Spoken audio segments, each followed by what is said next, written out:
Le bar exclusif sur le toit du sommet scintillait sous le skyline de Lyon, un endroit où l'élite lyonnaise venait pour voir et être vue. À une table dans un coin étaient assises 4 femmes au début de la trentaine, célébrant leur sortie mensuelle entre filles. Amélie Dubois, 32 ans, prit une gorgée de son vin et se pencha en avant. Ses cheveux bruns chocolat tombaient en vagues souples autour de ses épaules pendant qu'elle ajustait ses lunettes. En tant que la plus pratique du groupe, elle était toujours la voix de la raison, une agente littéraire prospère qui se targuait de voir à travers les façades des gens. « Je vous le dis », dit Céleste en agitant sa main dramatiquement. « Il y a une sécheresse d'hommes dans cette ville. Tous les gars décents sont soit mariés, gays, ou ont la capacité émotionnelle d'une petite cuillère. Ou ils ne s'intéressent qu'aux aventures d'un soir », ajouta Margot, faisant défiler son application de rencontre avec une moue. « J'ai matché avec ce type qui semblait parfait. Bon travail, bien voyagé, aime les chiens. 2 messages, et il me demande si je veux Netflix et relaxer. » Camille, la plus glamour du groupe, soupira rêveusement. « C'est pourquoi j'ai ajusté mes standards. Trouvez-moi un millionnaire beau qui peut m'emmener à Paris pour le week-end, et je suis faite pour la vie. » Amélie leva les yeux au ciel. « Parce que les hommes riches font de si bons petits amis ? S'il vous plaît. Qu'est-ce qui ne va pas avec vouloir la sécurité financière ?» défendit Camille, ses doigts parfaitement manucurés enroulés autour de son verre à martini. « Rien, mais ces types ultra-riches sont tous pareils, » dit Amélie, s'échauffant sur son sujet. « Ils pensent que leur argent peut tout acheter, y compris la satisfaction. Mais ils sont si occupés à poursuivre le prochain contrat, la prochaine acquisition, qu'ils ne savent rien sur comment vraiment rendre une femme heureuse. » « Quelqu'un est amer, » taquina Margot.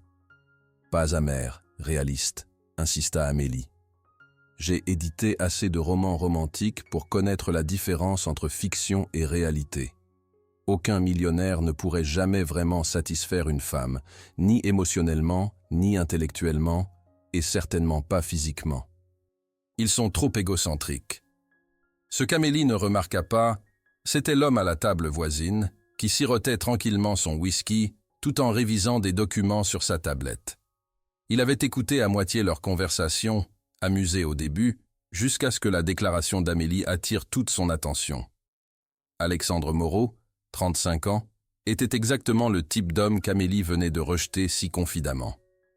Terriblement beau avec des cheveux sombres, des yeux bleus perçants et le genre de présence qui commandait le respect sans essayer, il était le fondateur et PDG de Moreau Technology, une entreprise technologique valant des milliards. Contrairement à beaucoup de ses pairs, Alexandre avait bâti sa fortune à partir de rien, poussé par un besoin de se prouver après avoir grandi sans rien. Il posa son verre, son intérêt piqué par la brunette passionnée qui venait d'insulter toute sa démographie sans une seconde pensée. Les femmes continuèrent leur conversation, inconsciente de son attention. « C'est une généralisation assez large, » argumenta Camille.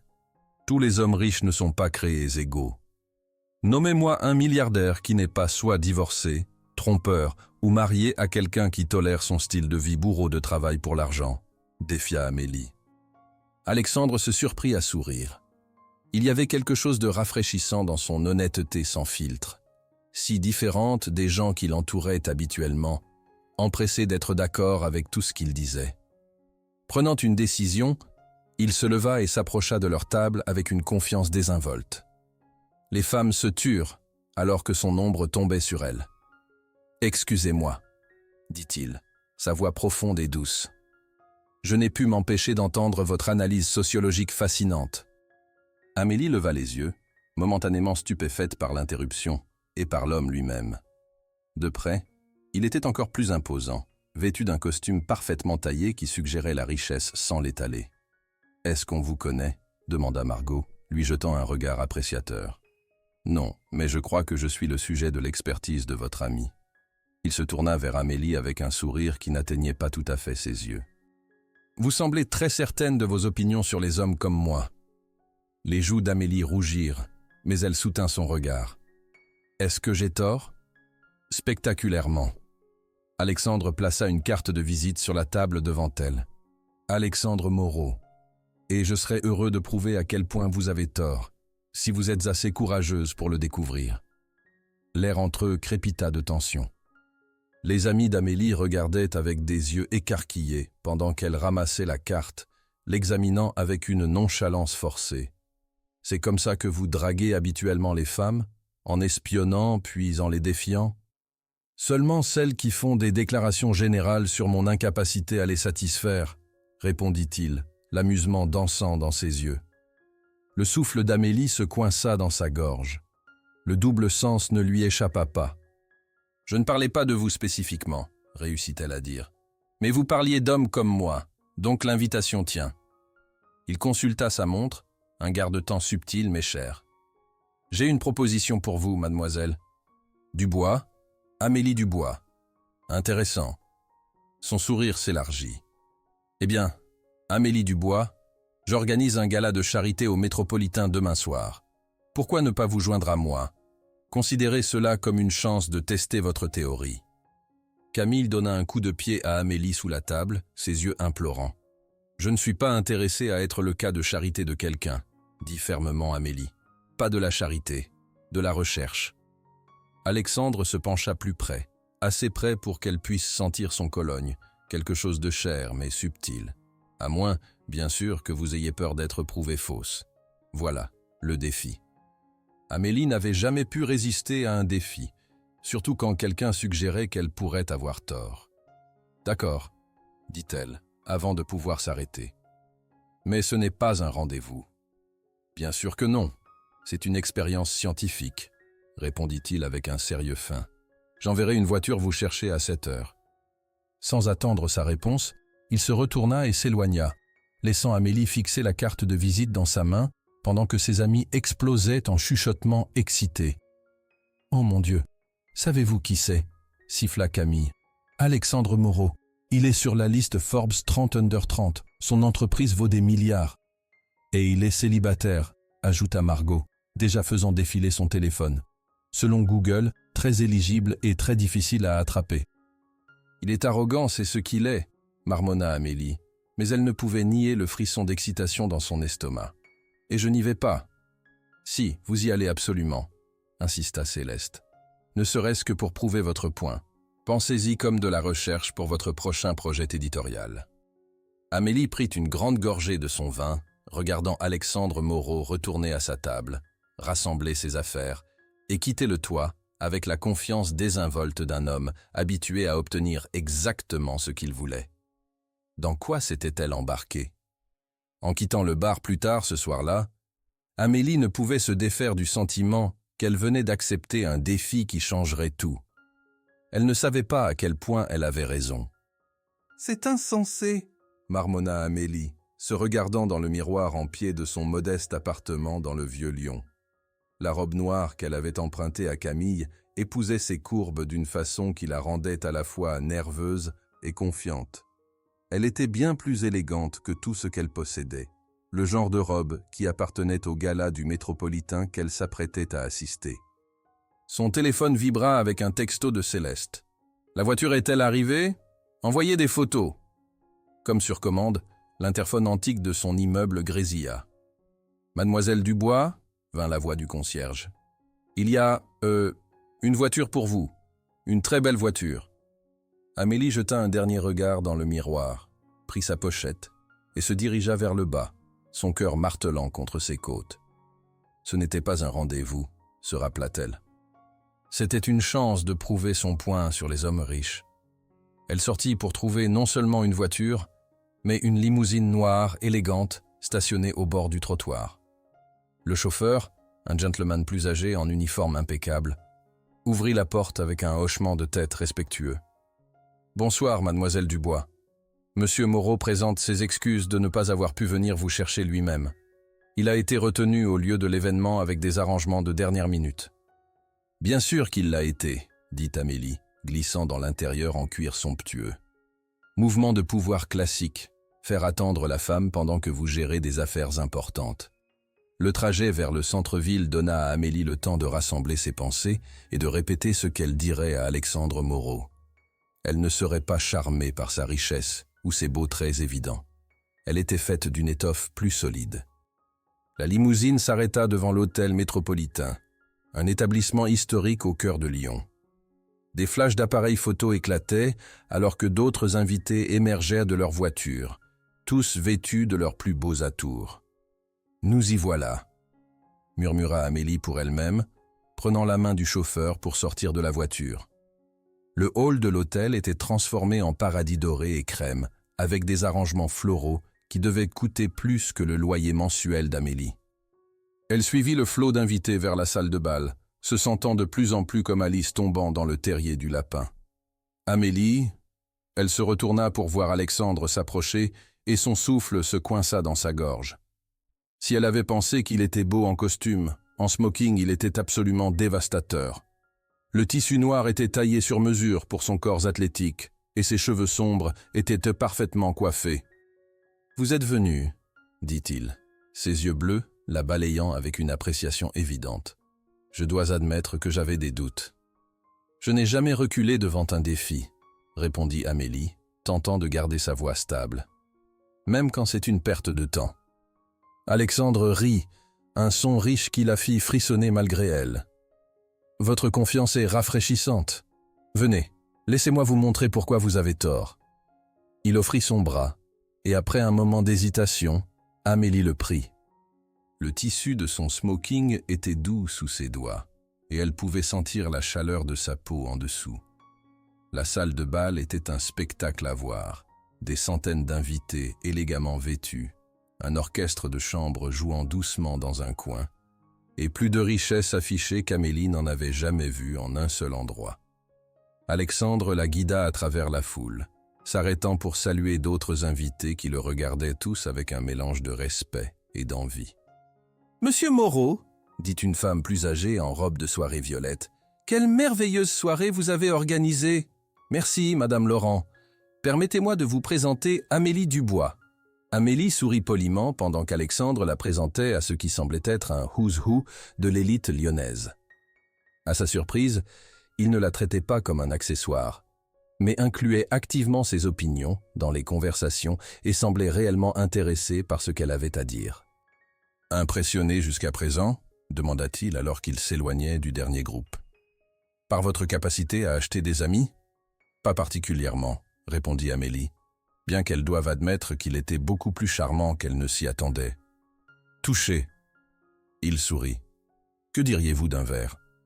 Et puis, peut-être pourriez-vous me dire exactement pourquoi vous pensez que je suis incapable de satisfaire une femme. » Le serveur s'approcha avec un plateau de champagne, et Alexandre en prit 2 verres, en tendant un à Amélie. « Où dois-je commencer ?» dit-elle, prenant une gorgée du champagne millésimé. « Vous êtes probablement marié à votre travail, obsédé par l'argent, et vous pensez que votre richesse peut résoudre tous les problèmes. » Intéressant. Alexandre la guida vers un coin plus calme de la salle de bal. « Et émotionnellement ? Intellectuellement ? Les hommes comme vous ne comprennent pas l'intimité émotionnelle réelle. Vous êtes habitué à être en contrôle, donc vous ne savez pas comment être vulnérable. Et intellectuellement ? » Elle fit une pause, le jaugeant. « Vous êtes probablement intelligent, mais vous entourez de gens qui vous disent ce que vous voulez entendre au lieu de vous défier. Comme vous le faites en ce moment ?» Ses yeux brillaient d'amusement. « Exactement. » Amélie prit une autre gorgée, sentant le champagne la réchauffer. « Et physiquement, vous pensez probablement que vos beaux traits et votre argent sont suffisants. Vous ne prenez probablement pas le temps d'apprendre ce qu'une femme veut réellement. » La main d'Alexandre trouva le bas de son dos, l'attirant légèrement plus près. « Vous semblez avoir beaucoup d'opinions sur mes capacités physiques pour quelqu'un qui ne m'a jamais mis à l'épreuve. » La voix d'Amélie se coinça dans sa gorge à son contact. « Je n'ai pas besoin de vous tester. Votre type est prévisible. » Mon type, il se pencha plus près, sa voix baissant à un murmure. « Et quel est mon type, exactement ?» L'espace entre eux semblait électrifié. Amélie pouvait sentir son cologne, voir les paillettes dorées dans ses yeux bleus, sentir la chaleur rayonnant de son corps. « Arrogant, » murmura-t-elle. « Habitué à obtenir ce qu'il veut. Probablement égoïste au lit. » « Égoïste ?» La main d'Alexandre se déplaça à sa taille, ses doigts traçant doucement le tissu de sa robe. « C'est une accusation grave. C'est une observation éduquée. Basée sur quoi ? Sur vos romans romantiques ?» Il sourit, Mais ses yeux étaient sérieux. Ou sur l'expérience? Avant qu'Amélie puisse répondre, l'orchestre commença à jouer une valse lente et des couples commencèrent à se déplacer vers la piste de danse. « Dansez avec moi », dit Alexandre. Ce n'était pas vraiment une question. « Je ne danse pas », mentit Amélie, même si elle avait pris des leçons pendant des années enfant. « Encore une chose que vous ne testez pas ?» Il tendit sa main. « J'ai pensé que vous étiez plus courageuse que ça. » Maudissant sa manipulation transparente et sa propre incapacité à résister à un défi, Amélie prit sa main. Sur la piste de danse, Alexandre l'attira dans ses bras avec une grâce fluide qui suggérait des années de leçons de danse. Sa main s'installa au creux de son dos et Amélie dut admettre qu'il était un danseur accompli. « Vous êtes pleine de surprises », dit-il alors qu'ils se déplaçaient ensemble. « Où avez-vous appris à danser comme ça ?»« Cours d'enfant », admit Amélie. « Ma mère pensait que c'était important. Une femme sage. La danse révèle beaucoup sur une personne. » Comme quoi? Comment ils bougent? Comment ils répondent au contact? S'ils aiment prendre les devants ou suivre? Sa main la pressa légèrement plus près. Vous êtes un excellent suiveuse, mais vous voulez prendre les devants. Peut-être que je veux juste que cette danse se termine, dit Amélie, bien qu'elle ne puisse nier qu'être dans ses bras se sentait bien. Vraiment? Alexandre la fit tourner élégamment, puis la ramena contre lui. Votre corps dit autre chose. Il avait raison, et cela l'agaçait. Son corps avait trahi ses intentions, se relaxant dans ses bras, suivant ses mouvements avec une facilité naturelle qui parlait d'une connexion qu'elle ne voulait pas reconnaître. La chanson se termina, mais Alexandre ne la relâcha pas immédiatement. Ils restèrent là, regardant dans les yeux de l'autre, la tension entre eux palpable. « Prête à admettre que vous pourriez avoir tort », murmura-t-il. « À propos de vos capacités de danse? Peut-être, concéda Amélie. À propos du reste? Pas une chance. » Alexandre rit. « Têtu. J'aime ça chez une femme. »« Vous aimez le défi, » corrigea Amélie. « Une fois que vous m'aurez conquise, vous passerez à la suivante. »« Est-ce ce que vous pensez vraiment ?» Son expression devint sérieuse. « Que je collectionne les femmes comme des trophées? Les hommes comme vous le font toujours. Vous continuez à dire « les hommes comme moi ». Mais vous ne me connaissez pas réellement, Amélie. Vous me jugez basé sur des préconceptions. Avant qu'elle puisse répondre, un homme plus âgé s'approcha d'eux. « Alexandre, mon garçon, quelle soirée merveilleuse !» L'homme regardait Amélie avec curiosité. « Et qui est cette charmante jeune femme ?»« Henri, j'aimerais vous présenter Amélie Dubois. »« Amélie, Henri Beaumont, il dirige la plus grande maison d'édition de Lyon. » Les yeux d'Amélie s'élargirent. Beaumont et Rousseau étaient l'une des maisons d'édition les plus prestigieuses d'Europe. « Mademoiselle Dubois, » dit Henri, prenant sa main et la baisant légèrement. « Que faites-vous dans la vie ?»« Je suis agente littéraire, » dit Amélie, tentant de garder sa voix stable. « Vraiment? Pour quelle agence ?» Amélie nomma sa petite agence, s'attendant à ce qu'Henri perde l'intérêt. À sa surprise, ses yeux s'illuminèrent. « Ah, vous devez connaître le travail de Sophie Martin. Nous venons d'acquérir son dernier roman. »« Sophie est une de mes clientes, » dit Amélie, étonnée. « Excellent travail avec ce livre, » dit Henri chaleureusement. « Nous recherchons toujours des agents talentueux qui comprennent le marché français. Vous devriez venir me voir la semaine prochaine. » Après que Henri soit parti, Amélie se tourna vers Alexandre avec suspicion. « Vous avez organisé ça. »« Organisé quoi ?»« Cette introduction. Vous savez probablement que je cherche de nouveaux clients. » Alexandre leva les mains innocemment. « Je vous assure que c'était une coïncidence. Mais même si ce ne l'était pas, est-ce que ça serait si terrible? Utiliser mes connexions pour aider votre carrière? » « Ça prouve mon point, » dit Amélie avec frustration. « Vous pensez que votre argent et vos connexions peuvent résoudre tous les problèmes. Ou peut-être que je reconnais le talent quand je le vois et que je veux aider quelqu'un qui le mérite, » répondit Alexandre doucement. Sa sincérité la déstabilisa. « Pourquoi ? » Parce que... Il fit une pause, semblant choisir ses mots soigneusement. « Parce que vous êtes la première personne en longtemps qui me parle comme à un être humain, au lieu d'un compte en banque. » Il y eut quelque chose dans sa voix, Une vulnérabilité qu'Amélie n'avait pas attendue, qui la fit regarder de plus près. Pour la première fois de la soirée, elle vit au-delà du costume cher et de la confiance apparente vers quelque chose de plus réel. « Alexandre », commença-t-elle, mais fut interrompue par l'annonce que le dîner était servi. Le dîner fut une révélation. Alexandre l'avait placé à sa table, entouré de gens fascinants, pas seulement riches, mais aussi intelligents, drôles et engagés dans diverses causes caritatives. La conversation flotta de littérature à politique à art, et Amélie se retrouva réellement à s'amuser. « Alors, Amélie, » dit la femme à côté d'elle, une chirurgienne renommée nommée docteur. « Rousseau, comment avez-vous rencontré notre Alexandre ?» Amélie jeta un coup d'œil à Alexandre, qui regardait avec amusement. « J'ai insulté sa démographie entière dans un bar. » Docteur Rousseau rit. « Merveilleux. Il a besoin de quelqu'un qui le remet à sa place. »« C'est ce que tout le monde dit, » dit Alexandre sèchement. « Apparemment, j'étais dû pour une humiliation. »« Pas humiliation, » corrigea Amélie. « Perspicacité. »« Dites-moi, » demanda un autre invité, un philanthrope nommé Pierre Dubois. « Qu'est-ce que vous pensiez exactement des hommes riches ?»« Pierre, » avertit Alexandre, mais Amélie leva la main. « Non, c'est bon. » Elle regarda autour de la table. « Je pensais qu'ils étaient tous égocentriques, émotionnellement indisponibles et incapables de satisfaction réelle au-delà de leur portefeuille d'investissement. » Un silence tomba sur la table, puis Pierre éclata de rire. « Ma chère, vous avez décrit mon premier mari parfaitement. » La table entière rit, et Amélie se sentit un peu de la tension quitter ses épaules. « Mais notre Alexandre n'est pas comme ça, » dit docteur Rousseau affectueusement.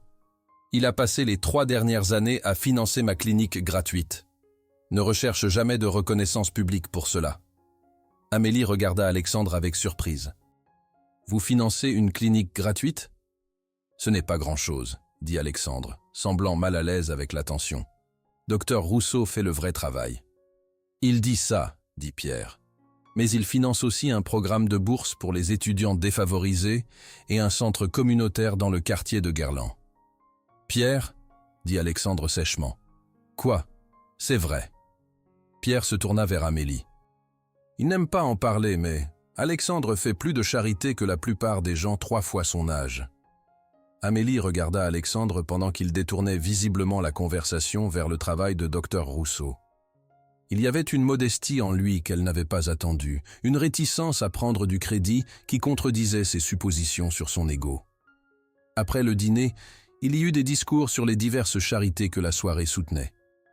Amélie écouta Alexandre parler passionnément de l'éducation et de l'opportunité, sa sincérité évidente. « Surprenant ?» demanda-t-il plus tard, alors qu'ils se promenaient sur la terrasse de l'hôtel, l'air nocturne frais sur leur visage. « Qui êtes-vous vraiment ?» demanda Amélie directement. Alexandre se pencha contre la balustrade, regardant vers les lumières de Lyon en dessous. « Quelqu'un qui a grandi avec rien et se souvient de ce que c'est. Dites-moi. » Il fut silencieux pendant un long moment. « Ma mère était serveuse, père pas dans le tableau. Nous vivions dans un petit appartement à Guerlande, comptant chaque euro. » Il regarda ses mains. « J'étais ce gosse intelligent mais en colère qui causait des problèmes jusqu'à ce qu'un professeur me voie vraiment. Monsieur Dubois, aucune relation avec vous, j'assume. » Amélie secoua la tête, captivée par son histoire.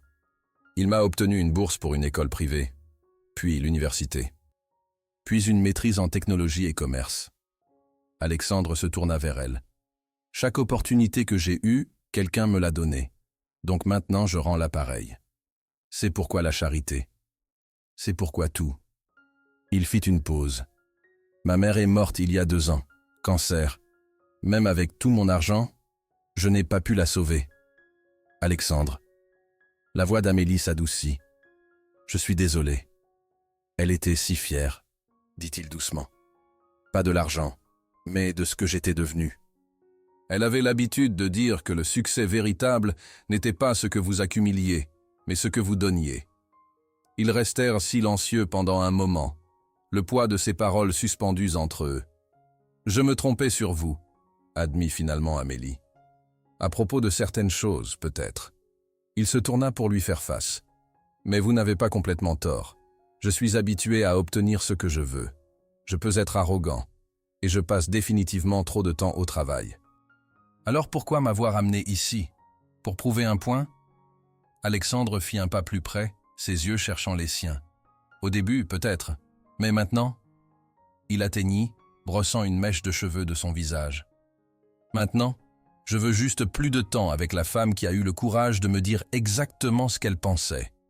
Le contact de ses doigts, contre sa joue, envoya des frissons à travers Amélie.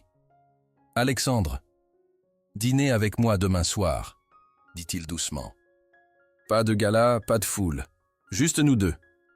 Amélie savait qu'elle devrait dire non. Cet homme était tout ce contre quoi elle s'était mise en garde. Riche, puissant, habitué à obtenir ce qu'il voulait. Mais il y avait quelque chose dans ses yeux, une vulnérabilité qu'il ne montrait probablement à personne d'autre, qui la faisait hésiter. « D'accord, » entendit-elle dire, « mais je choisis le restaurant. » Alexandre sourit, le premier sourire vraiment authentique qu'elle avait vu de lui. Marché conclu. Plus tard, alors qu'il la raccompagnait chez elle, Amélie ne pouvait secouer le sentiment que sa vie venait de prendre un tournant qu'elle n'avait pas vu venir. « Merci pour ce soir, » dit-elle, alors qu'il s'arrêtait devant son immeuble. « Merci de m'avoir donné une chance de vous prouver que vous aviez tort. »« Je n'ai pas dit que vous l'aviez fait, » dit Amélie, mais il n'y avait pas de chaleur dans ses paroles. « Pas encore, » dit Alexandre avec confiance. « Mais j'ai toute une vie pour changer d'avis. » Alors qu'elle le regardait s'éloigner, Amélie toucha ses lèvres, se demandant ce qui se serait passé s'il avait essayé de l'embrasser. Plus troublant encore, elle se demandait pourquoi une partie d'elle souhaitait qu'il l'ait fait. Le lendemain soir, Amélie attendait nerveusement dans le petit bistrot qu'elle avait choisi dans le Vieux Lyon, l'antithèse exacte du métropolitain. Les nappes à carreaux et les bougies vacillantes étaient charmantes et intimes, exactement le type d'endroit qu'un homme comme Alexandre Moreau n'avait probablement jamais fréquenté. Il arriva exactement à l'heure, habillé d'un jean sombre et d'un pull en cachemire qui réussissait d'une certaine manière à avoir l'air décontracté et cher en même temps. Plusieurs femmes dans le restaurant se retournèrent pour le regarder, mais ses yeux trouvèrent immédiatement Amélie. « Intéressant choix, » dit-il, glissant dans le siège en face d'elle. « Quand vous avez dit que vous choisiriez le restaurant, je m'attendais à un endroit avec des nappes en lin et un sommelier. Parce que vous pensez que j'essaie de vous impressionner ? » « Non, » dit Alexandre, ramassant le menu plastifié avec amusement. « Parce que je pensais que vous pourriez essayer de me punir en m'emmenant dans l'endroit le plus cher de Lyon. »« Ça ne vous dérangerait même pas, » dit Amélie. « C'est l'équivalent d'argent de poche pour vous. » « Vrai. » Il posa le menu. « Mais ceci est mieux, plus réel. » Leur serveur s'approcha, un étudiant qui reconnut clairement Alexandre, mais eut assez de tact pour ne pas en faire un spectacle. Ils commandèrent du vin et de la nourriture, et Amélie se sentit un peu de sa nervosité s'atténuer. « Alors, » dit Alexandre une fois qu'ils furent seuls, « testez-moi. »« Quoi ? Vous avez dit que les hommes comme moi ne comprennent pas l'intimité émotionnelle. Posez-moi une question que vous ne poseriez jamais lors d'un premier rendez-vous normal. » Amélie le regarda avec suspicion. « Ce n'est pas un piège ? » ?»« Pas de piège. Je veux que vous me connaissiez réellement. » Elle prit une gorgée de vin, considérant. « D'accord. Quelle est la chose dont vous avez le plus peur ?» Alexandre ne s'y a pas. « Devenir mon père. Je pensais que votre père n'était pas dans le tableau. » Exactement. Sa mâchoire se serra légèrement. Il nous a abandonnés quand j'avais 8 ans. Un jour, il était là. Le suivant, il était parti. Ma mère ne parlait jamais de pourquoi, mais j'ai toujours pensé que c'était parce que nous n'étions pas assez bons, pas assez riches, pas assez importants. Amélie sentit son cœur se serrer. Alexandre, j'ai passé ma vie entière à essayer de devenir l'opposé de lui. Réussi, responsable, loyal. Il la regarda directement. Mais parfois je me demande si le succès m'a changé de manière que je ne réalise pas. Si je suis devenu le type d'homme qui traite les gens comme interchangeables. Est-ce que vous ? Je ne pense pas. Mais qui sait ? Il haussa les épaules. C'est votre tour. Mon tour pourquoi ? Me poser une question personnelle. Alexandre se pencha en avant. Quelle est la vraie raison pour laquelle vous êtes si contre les hommes riches ? Amélie sentit ses défenses se lever. Je vous ai dit, vous m'avez donné les raisons intellectuelles. Mais il y a quelque chose de plus personnel, n'est-ce pas? Elle fut silencieuse pendant un long moment, faisant tourner son verre de vin. J'ai été fiancée une fois. Et? Il était riche, pas comme vous, mais confortable. Sa famille m'a dit très clairement que je n'étais pas assez bien, trop commune, pas le bon pédigré. Amélie sourit amèrement. Il m'a finalement quitté pour quelqu'un plus approprié selon les standards de sa mère. Quel imbécile, dit Alexandre avec véhémence. Ou peut-être qu'il était juste réaliste. Peut-être que les différences de classe comptent vraiment. Connerie. Le juron fit sursauter Amélie. Désolé, mais c'est ce que c'est. N'importe quel homme qui vous laisserait partir à cause de la pression familiale n'est pas digne de vous. Comment pouvez-vous dire ça? Vous me connaissez à peine. Je vous connais assez. Alexandre atteignit la table, couvrant sa main avec la sienne. Je sais que vous êtes intelligente, passionnée et courageuse. Je sais que vous vous tenez debout pour ce en quoi vous croyez. Et je sais que n'importe quel homme serait chanceux de vous avoir. Le contact de sa main sur la sienne envoya de la chaleur remontant son bras. Alexandre, et pour ce que ça vaut, continua-t-il, ma mère vous aurait adoré. Quelque chose dans sa voix, une certitude tranquille, fit fondre un peu plus de ses défenses. Leur nourriture arriva, et la conversation dériva vers des sujets plus légers. Amélie découvrit qu'Alexandre était drôle d'une manière sèche et qu'il avait des opinions surprenamment fortes sur tout, des films aux livres à la meilleure façon de préparer le café. Il n'essayait pas de l'impressionner avec des histoires de ses succès commerciaux. À la place, il lui parlait de son travail caritatif, de ses espoirs d'étendre l'entreprise en Asie, de son amour pour le ski dans les Alpes. « Mon tour pour une question personnelle », dit Amélie pendant qu'ils partageaient un dessert. « Tirez. Qu'est-ce que vous voulez vraiment? Pas professionnellement, personnellement. » Alexandre fut silencieux pendant un moment, son expression devenant sérieuse. « Une famille, dit-il finalement. Quelqu'un qui m'aime pour qui je suis, pas pour ce que je possède. Des enfants qui n'auront jamais à s'inquiéter de la sécurité, mais qui comprendront la valeur du travail dur. » Il fit une pause. « Une maison qui se sent comme un foyer. Ça semble normal. C'est normal. C'est le problème de votre théorie, Amélie. Vous pensez que l'argent change les désirs fondamentaux des gens, mais ça ne le fait pas. Ça change juste vos options pour les poursuivre. » Plus tard, alors qu'ils marchaient le long de la Saône, l'air nocturne frais et les lumières de la ville se reflétant sur l'eau, Amélie se sentit quelque chose changer en elle. Cet homme à côté d'elle n'était pas l'arrogant millionnaire qu'elle avait imaginé. Il était compliqué, réfléchi, et plus solitaire qu'elle n'avait réalisé. « Merci pour ce soir », dit-elle alors qu'il s'approchait de son immeuble. « Même si c'était juste de la recherche ?» demanda Alexandre, un sourire jouant à ses lèvres. « Même si. » Amélie fit une pause, rassemblant son courage. « Alexandre, je dois être honnête. Je commence à aimer vous connaître, et ça m'effraie. » « Ben pourquoi ça vous effraie? » « Parce que vous pourriez avoir raison. Je pourrais avoir spectaculairement tort sur les hommes comme vous. » Elle le regarda. « Et ça change tout. » Alexandre fit un pas plus près, ses yeux cherchant les siens. « Ça ne doit pas tout changer. Pas si vous ne voulez pas. Mais ça le fait. » Sa voix était à peine un murmure. « Parce que maintenant je me demande ce qui se passerait si je vous laissais me prouver que j'ai tort. » « Amélie. » Il leva sa main, brossant ses jointures contre sa joue. « Laissez-moi. » Cette fois, quand il se pencha vers elle, elle ne recula pas. Leurs lèvres se rencontrèrent dans un baiser qui était doux au début, puis plus profond, alors qu'elle s'appuyait contre lui. Il goûtait le vin et quelque chose de distinctement lui, et quand ils se séparèrent finalement, elle était à bout de souffle.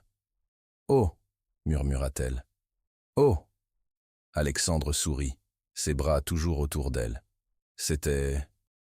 Elle secoua la tête, incapable de finir la phrase. « Inattendu ?»« Parfait, » admit-elle, puis rougit de sa franchise. Alexandre rit doucement. « Puis-je vous voir encore demain ?»« Je travaille demain. »« Alors dînons, ou déjeunons, ou prenons un café. » Il sourit.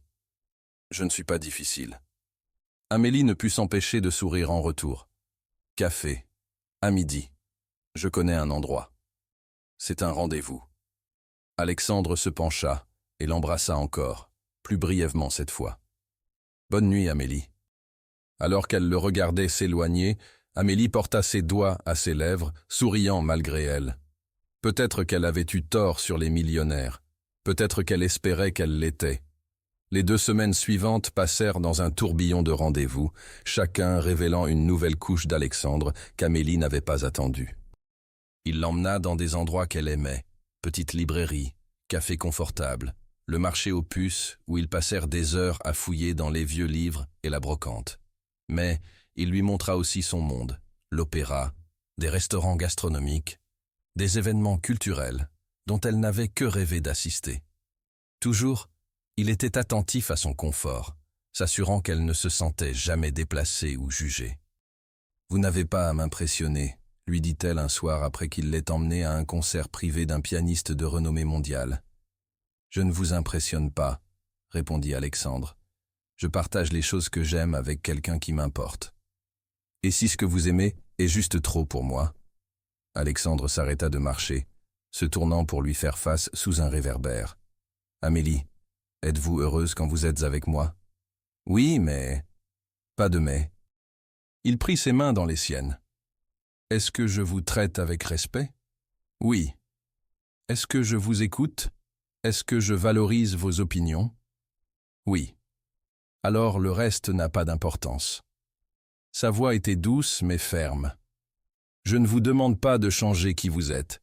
Je vous demande juste de me laisser être avec qui vous êtes. » C'étaient des moments comme celui-ci qui brisaient les dernières de ses défenses. La façon dont il la regardait comme si elle était précieuse, la façon dont il se souvenait de petits détails sur ses préférences, la façon dont il soutenait ses rêves sans essayer de les reprendre. Leur première nuit ensemble arriva naturellement, sans planification, ni fanfare. Ils avaient passé la soirée dans l'appartement d'Alexandre, cuisinant le dîner ensemble et parlant jusqu'à tard dans la nuit. Quand Amélie se retrouva endormie contre son épaule sur le canapé, il la porta doucement dans sa chambre. « Restez » murmura-t-il contre ses cheveux, et elle le fit. Faire l'amour avec Alexandre était une révélation. Il était patient, attentif, concentré entièrement sur son plaisir avant le sien. Toutes ses suppositions sur les hommes riches et égocentriques s'effritèrent sous ses mains douces et ses baisers passionnés. « Était-ce assez satisfaisant pour vous ?» demanda-t-il plus tard, sa voix légère mais ses yeux sérieux. Amélie rougit, se souvenant de sa déclaration originale. « Je retire tout ce que j'ai dit. »« Tout ? Eh bien, » dit-elle, traçant des motifs sur sa poitrine. « Vous êtes toujours arrogant. » Alexandre rit, l'attirant plus près. Quelque chose ne change jamais. Au fur et à mesure que leur relation s'approfondissait, Amélie se retrouva confrontée à des questions qu'elle n'avait jamais eu à considérer. Comment naviguer dans un monde où un dîner décontracté coûtait plus que son loyer mensuel? Comment se sentir à l'aise quand les amis d'Alexandre étaient des célébrités et des PDG? Comment concilier sa vie d'indépendance farouche avec les sentiments croissants pour un homme qui pourrait lui donner tout ce qu'elle n'avait jamais su qu'elle voulait? « Vous vous adaptez bien », observa Camille un après-midi alors qu'elle prenait un café. Amélie venait de raconter son week-end à Chamonix avec Alexandre, séjournant dans son chalet de ski. « Vous pensez ?» Amélie remua son café, incertaine. « Parfois, j'ai l'impression de jouer un rôle. Ou peut-être que vous découvrez juste des parties de vous-même que vous n'aviez jamais explorées, » suggéra Camille. « Il n'y a rien de mal à aimer les belles choses, Amélie. Ça ne vous rend pas superficielle. » « Mais qu'est-ce qui se passe si c'est tout temporaire? Et s'il se fatigue de moi? Et s'il décide qu'il veut quelqu'un de plus approprié à son mode de vie? Et si les cochons volaient? » dit Camille sèchement. « Amélie, cet homme est clairement fou de vous. La façon dont il vous regarde, j'ai vu des gens mariés depuis des décennies qui ne se regardent pas comme ça. » Mais les doutes d'Amélie furent testés quelques jours plus tard lors d'un événement caritatif où elle accompagna Alexandre. Elle portait une robe qu'il avait insisté pour acheter, quelque chose de suffisamment élégant pour l'occasion mais qui la faisait se sentir comme si elle jouait à se déguiser. Alexandre chérit. Une femme grande et élégante s'approcha d'eux, ses bijoux scintillant sous les lustres. « Quelle surprise de vous voir ici. »« Valérie, dit Alexandre poliment. « J'aimerais vous présenter Amélie Dubois. Amélie, Valérie de Montclair. Valérie regarda Amélie de haut en bas, son sourire ne vacillant jamais, mais ses yeux devenant calculateurs. Enchantée. Et que faites-vous, chère? Je suis agente littéraire, dit Amélie, sentant immédiatement qu'elle était jaugée. Comme c'est intéressant. Le ton de Valérie suggérait que c'était tout sauf intéressant. Nous ne nous sommes jamais rencontrés dans nos cercles sociaux. À quelle école êtes-vous allée? Amélie nomma son université publique, regardant quelque chose changer dans l'expression de Valérie. Je vois. Valérie se tourna vers Alexandre. Vous devez absolument venir à notre gala la semaine prochaine. Papa achète une nouvelle œuvre de Monet et veut la montrer. Je vérifierai mon agenda, dit Alexandre poliment, mais Amélie pouvait sentir la tension dans son bras. Après que Valérie soit partie, Amélie était silencieuse. Elle était charmante, dit-elle finalement, son sarcasme évident. Valérie est... Alexandre soupira. Son père possède la moitié des banques de Lyon. Elle a grandi en pensant que le pédigré était tout ce qui comptait. Et elle n'était pas subtile sur ce qu'elle pensait du mien. Alexandre s'arrêta, se tournant pour lui faire face. Est-ce que son opinion compte pour vous? Non, mais... Amélie hésita. Alexandre, est-ce que vous réalisez que je ne rentrerai jamais vraiment dans votre monde? Il y aura toujours des gens comme Valérie qui me regarderont et verront quelqu'un qui ne devrait pas être là. Bon, dit Alexandre fermement, parce que vous valez 10 d'entre eux. Vous dites ça maintenant, mais qu'est-ce qui se passe quand la nouveauté s'estompe? Quand vous réalisez que dater en dehors de votre classe sociale est plus compliqué que vous ne le pensiez? Alexandre prit ses mains, ses yeux sérieux. Amélie, regardez-moi. Pensez-vous vraiment que je sois si superficielle? Que je me soucierais de ce que des gens comme Valérie pensent? Je ne sais pas, admit-elle. C'est votre monde, Alexandre. Ce sont vos gens. Non, dit-il avec véhémence. Ce ne sont pas mes gens. Mes gens sont ceux qui se soucient de plus que du solde de leur compte en banque. Mes gens sont ceux qui travaillent dur, qui sont gentils, qui font une différence dans le monde.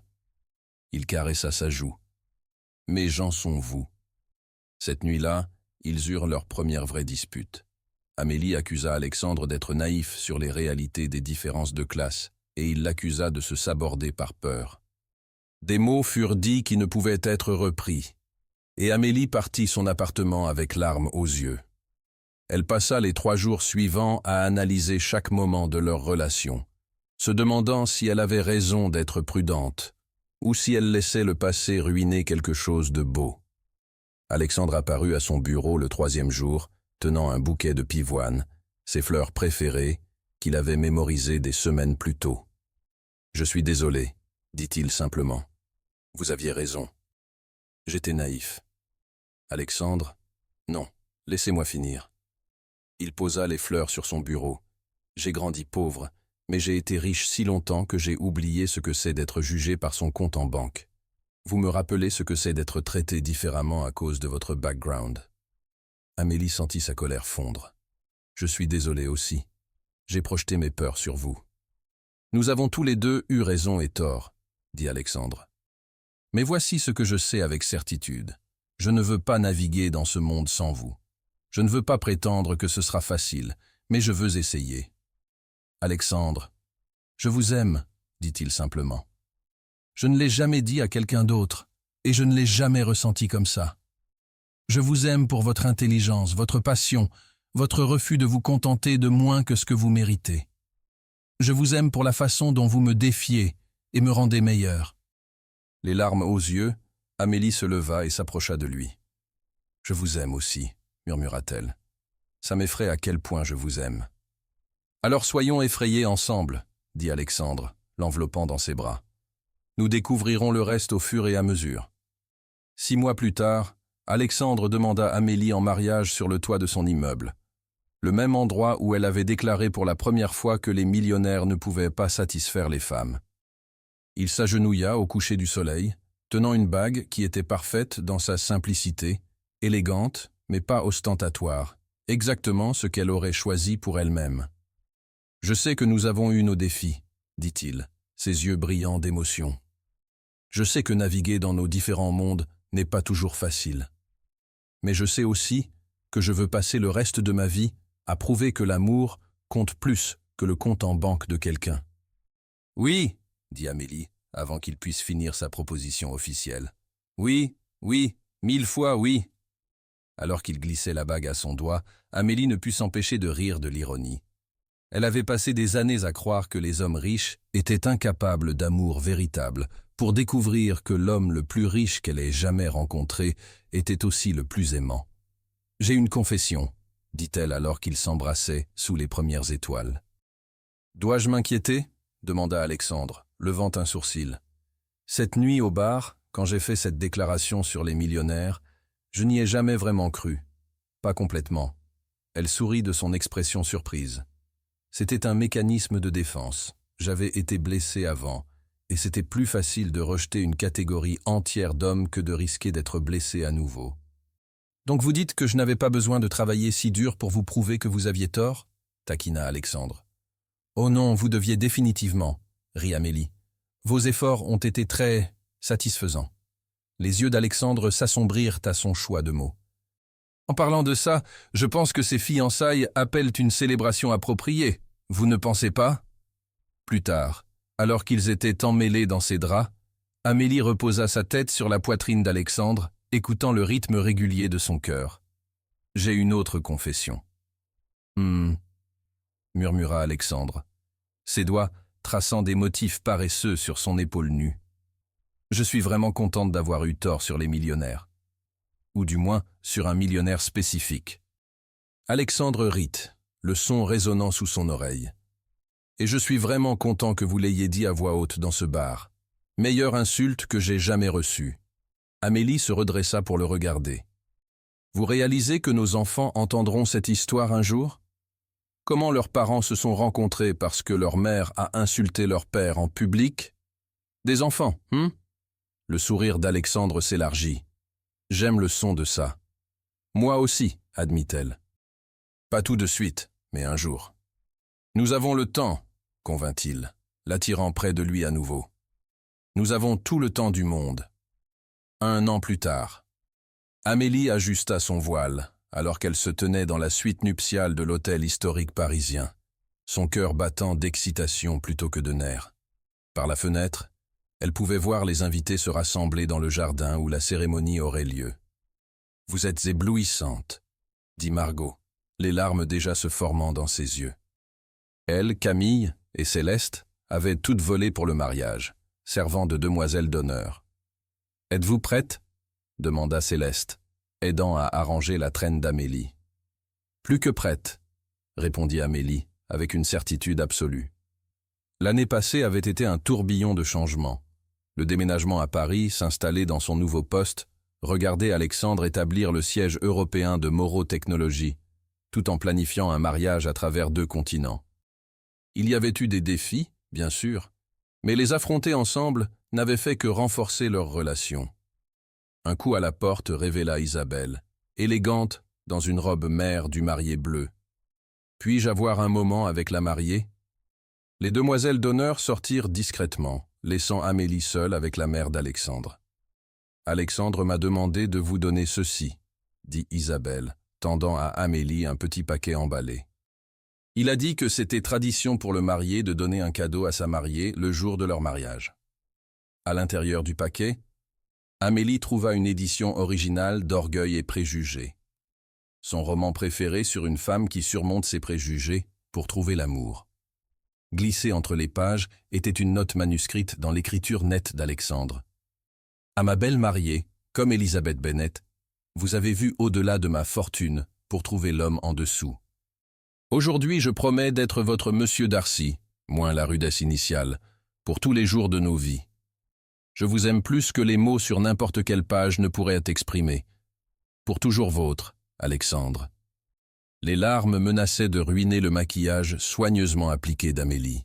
« Il sait toujours exactement la bonne chose à faire, » dit-elle, fermant soigneusement le livre précieux. Isabelle sourit en connaissance de cause. « C'est parce qu'il vous connaît. Pas seulement la surface de vous, le vrai vous. C'est le secret de l'amour durable. »« J'ai tellement de chance, » murmura Amélie. « La chance n'a rien à voir avec ça, » l'assura Isabelle. Vous vous êtes tous les deux choisis, les yeux grands ouverts, défauts et tout. Ce n'est pas de la chance, c'est de la sagesse. Minutes plus tard, alors que la musique commençait et qu'Amélie se préparait à marcher dans l'allée, elle aperçut Alexandre l'attendant à l'hôtel. Leurs yeux se rencontrèrent à travers la distance, et l'amour dans son regard lui coupa le souffle. C'était ça, le début de leur vie ensemble. Une vie qui avait commencé avec un défi dans un bar, évolué à travers des tests d'hypothèses et de préjugés, et fleurit en un amour plus fort que l'un ou l'autre d'entre eux n'avait jamais imaginé possible. Alors qu'Amélie faisait son premier pas vers son futur mari, elle ne put s'empêcher de sourire de l'ironie. Elle avait eu si tort cette nuit-là, si spectaculairement, merveilleusement tort. Et elle n'avait jamais été plus heureuse d'être prouvée fausse de toute sa vie. 5 ans. Plus tard, « Papa, raconte-moi l'histoire encore », exigea Élodie de 5 ans, alors qu'Alexandre l'abordait dans leur maison parisienne. « Quelle histoire, princesse ?» demanda-t-il, bien qu'il sache exactement laquelle elle voulait dire. « Celle où maman a dit que tu ne pouvais pas la rendre heureuse parce que tu avais trop d'argent », gloussa Élodie, connaissant déjà la chute. Alexandre sourit, jetant un coup d'œil à Amélie qui se tenait dans l'embrasure de la porte, les regardant avec amour dans les yeux. Sa main reposait protectivement sur son ventre légèrement arrondi, où leur deuxième enfant, un garçon, grandissait. « Eh bien, » commença Alexandre s'installant à côté de sa fille, « il était une fois, il y avait une dame très belle et très intelligente qui pensait que les hommes riches ne pouvaient pas rendre les femmes heureuses. » Amélie écouta son mari raconter à leur fille la version adaptée aux enfants de leur histoire d'amour, s'émerveillant de chemins qu'ils avaient parcourus. Moreau Technologies avait maintenant des bureaux florissants sur 3 continents, Alexandre ayant maîtrisé l'équilibre entre PDG dévoué et homme de famille dévoué. Sa propre carrière avait prospéré chez Beaumont & Rousseau, où elle avait aidé à découvrir plusieurs auteurs à succès. Mais leurs plus grandes réalisations n'avaient rien à voir avec les affaires. Elles étaient dans la vie qu'ils avaient construite ensemble, dans le rire de leur fille, dans les moments tranquilles qu'ils se réservaient encore juste pour eux deux, dans le foyer qu'ils avaient créé qui était rempli d'amour et de livres et la promesse de plus d'aventures à venir. « Et c'est comme ça que j'ai su que votre maman était celle pour moi », finit Alexandre, embrassant le front d'Élodie. Parce qu'elle n'avait pas peur de me dire que j'avais tort. « Et avait-elle raison ?» demanda Élodie d'une voix endormie, ses paupières devenant lourdes. Alexandre leva les yeux vers Amélie, ses yeux remplis du même amour qui avait capturé son cœur des années auparavant. « Non, » dit-il doucement, « elle avait complètement tort, et c'est la meilleure chose qui soit jamais arrivée à nous deux. » Alors qu'ils quittaient la chambre de leur fille, Alexandre attira Amélie dans ses bras, sa main rejoignant la sienne sur leur fils grandissant. « Heureux ?» demanda-t-il, un rappel à une question qu'il avait posée le jour de leur mariage. « Complètement », répondit-elle, se dressant sur la pointe des pieds pour l'embrasser. « Vous avez prouvé votre point de façon très approfondie, monsieur Moreau. »« Je vise à satisfaire, madame Moreau, » murmura-t-il contre ses lèvres, « pour le reste de nos vies. » Et il le fit, de toutes les manières qui comptaient,